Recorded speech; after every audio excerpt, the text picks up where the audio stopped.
21শে ফেব্রুয়ারি শহীদ দিবস ও আন্তর্জাতিক মাতৃভাষা উপলক্ষে ঢাকা মেট্রোপলিটন পুলিশের পক্ষ থেকে 4 স্তরের নিরাপত্তা ব্যবস্থা গ্রহণ করা হয়েছে।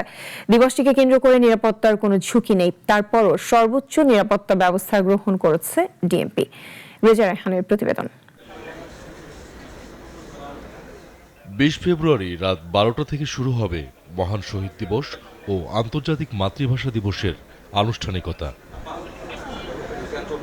দিবসটিকে সফল করতে ইতোমধ্যেই শুরু হয়েছে সকল প্রকার প্রস্তুতি। ধোয়া মোছার কাজ সেরে মিনারে এখন রং আর তুলির আঁচড়। আমরা আমাদের চারুকলার সমস্ত বিভাগ থেকেই আছি, সবাই মিলে চারুকলার পুরো ফুল ফ্যাকাল্টির স্টুডেন্ট আছে এখানে। সকাল 11টা থেকে কাজ শুরু হয়ে গেছে।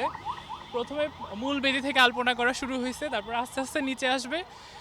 আজকে যতটুকু কাভার করা যায়, হয়তোবা আগামীকালে আবার রোডে করা শুরু হবে। এইবারও গ্রাফিতির কাজ হচ্ছে না লাস্ট ইয়ারের মতো। কেন্দ্রীয় শহীদ মিনারে নিরাপত্তা নিশ্চিতে নেওয়া হয়েছে 2 ভাগে বিভক্ত ব্যবস্থা। থাকবে ড্রোন পেট্রোলিং, মোবাইল পেট্রোলিং এবং সাইবার পেট্রোলিংয়ের মতো নিরাপত্তা ব্যবস্থাও। রাত 12টার পর প্রথম ভাগে রাষ্ট্রপতি, প্রধানমন্ত্রী, মন্ত্রিপরিষদের সদস্য ও বিদেশি কূটনীতিকরা কেন্দ্রীয় শহীদ মিনারে পুষ্পস্তবক অর্পণ করবেন। পরে জনসাধারণের জন্য উন্মুক্ত করে দেওয়া হবে মিনার।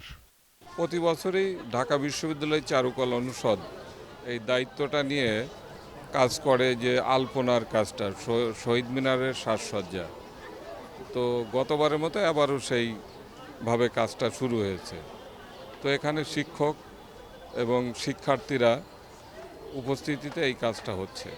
পুলিশের পক্ষ থেকে জানানো হয়, শহীদ মিনার ও এর আশেপাশের এলাকা সিসিটিভি ক্যামেরার আওতাভুক্ত থাকবে।